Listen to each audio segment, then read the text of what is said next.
ఇక్కడ ఈ ఉగ్రదాడికి సంబంధించిన దాంట్లో ఒక ఉగ్రవాది ఉమర్ నబీ అనే ఉగ్రవాది కారులో ఆర్డీఎక్స్ పెట్టుకొని ఎర్రకోట వైపుగా దాదాపు 3 గంటల పాటు ఢిల్లీలో ఆ పరిసర ప్రాంతాల్లో ఎర్రకోట చుట్టూ తిరుగుతూ ఉంటే మరి బీజేపీలో ఉన్నటువంటి పోలీసులు కావచ్చు, కేంద్ర ఢిల్లీ పోలీసులు కావచ్చు, అలాగే ఇంటెలిజెన్స్ వ్యవస్థ ఏం చేస్తున్నట్టు అని చెప్పేసి రకరకాలుగా ప్రశ్నలు కూడా కురిపిస్తూ ఉన్నారు. ఇతర పార్టీ వాళ్ళు కావచ్చు, కొందరు సామాజికవేత్తలు ఏం చెప్పాలనుకుంటున్నారు వాళ్ళకి?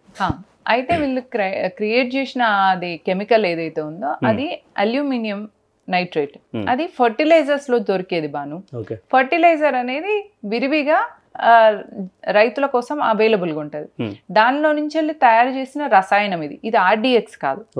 ఆర్డీఎక్స్ మీరు అన్నట్టయితే అది ఒక చోటు నుంచి ఇంకో చోటుకి తీసుకెళ్ళాలి అన్నప్పుడు దానికి ప్లానింగ్ ఉంటుంది, దానికి వ్యవస్థ ఉంటుంది.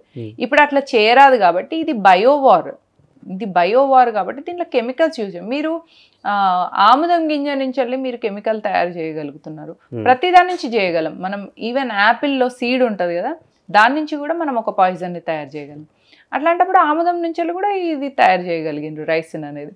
ఇట్లాంటి ఇది బయోవార్. ఇప్పుడు యుద్ధము ఆర్డీఎక్స్లతోని బాంబులతోని జరగదు, బయోవార్తో జరుగుతుంది.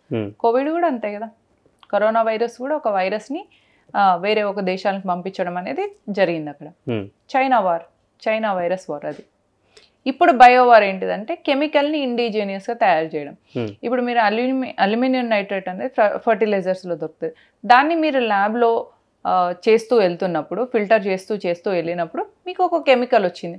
ఆ కెమికల్ రైసిన్. ఆ రైసిన్ అనే కెమికల్ ఇదివరకు ఓన్లీ చాలా రైసిన్ అనేది ఇదివరకు రా ఏజెంట్స్ లేదా పెద్ద పెద్ద పొలిటీషియన్స్ని చంపడానికి యూజ్ చేసేది. ఇప్పుడు ఏంటది విరివిగా తయారు చేసేంత కేపబిలిటీ డాక్టర్స్కి వచ్చింది. అంటే డాక్టర్గా చదివి దాన్ని ఒక కెమికల్ని తయారు చేసిన తర్వాత దానివల్ల ఏదైనా బెనిఫిట్స్ ఉన్నాయి, ఇది ఉంటుంది అన్నప్పుడు గవర్నమెంట్కి ఇస్తారనమాట ఆ నాలెడ్జ్, వాళ్ళ రీసెర్చ్ నాలెడ్జ్ని. వీళ్ళు ఈ డాక్టర్లు, మీరనే డాక్టర్లు, ఉమర్ కానీ ఈ ముజమిల్, ఈ డాక్టర్లు అందరూ వాళ్ళు చేసిన రీసెర్చ్, వాళ్ళ ఆ రీసెర్చ్ నుంచి వెళ్ళి ఫైండ్ అవుట్ చేసిన బై ప్రోడక్ట్, వాళ్ళు తయారు చేసిన బై ప్రోడక్ట్ని టెర్రరిజంకి ఉపయోగిస్తున్నారు.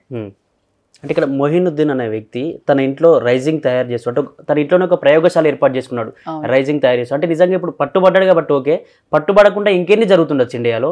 నిజంగా పట్టుబడకుంటే, ఇతనే పట్టుబడకుంటే ఎంతమంది చనిపోయే ప్రమాదం ఉంటుంది? ఆబ్వియస్లీ అండి. ఇప్పుడు వాళ్ళు 32 కార్స్ కోసం ప్లాన్ చేసినామని వాళ్ళే ఓపెన్గా చెప్తున్నారు కదా. ఇప్పుడు వాళ్ళని దొరకబట్టడమే నిఘా వ్యవస్థల పని. అంతకు మించి ఇంకా మనం ఏం చేయలేము. ఈ ప్రాబ్లం అనేది నెవర్ ఎండింగ్ మాను. You have to face it. దానికి తగ్గ రిసోర్సెస్ని మనము సమకూర్చుకోవాలి. అంటే ఇంటెలిజెన్స్ బ్యూరోని స్ట్రాంగ్ చేసుకోవాలి, రీసెర్చ్ వింగ్ని స్ట్రాంగ్ చేసుకోవాలి, సెక్యూరిటీని స్ట్రెంథెన్ చేసుకోగలగాలి. అంతకు మించి వేరే ఆప్షన్ లేదు. ఎందుకంటే ఆముదం గింజ అనేది ఒక నార్మల్ థింగ్. ప్రతి ఇంట్లో ఆముదం నూనె ఉంటుంది. మీరు కూడా ఆముదం నూనెని ప్రాసెస్ చేస్తూ వెళ్ళండి, రైసిన్ వచ్చేస్తుంది. దానికి పెద్ద పెద్ద ల్యాబ్లు, పెద్ద పెద్ద సెటప్ అవసరం లేదు. బేసిక్ ల్యాబ్స్ నుంచి కూడా చేసుకోవచ్చు. కాకపోతే రెస్పాన్సిబుల్ సిటిజన్ ఏం చేస్తాడు అంటే, ఇట్లాంటివి ఉన్నప్పుడు మనిషిలాగా ఆలోచించే వాళ్ళు దాన్ని గవర్నమెంట్కి ఇస్తారు, వాళ్ళు చేసిన రీసెర్చ్ నుంచి వచ్చిన బై ప్రోడక్ట్ని. వీళ్ళు దుర్మార్గులు కాబట్టి, ఉన్మాదులు కాబట్టి, టెర్రరిస్ట్ ఆలోచన ఉన్న టెర్రరిస్టులు కాబట్టి వీళ్ళు జిహాద్కి యూజ్ చేస్తున్నారు.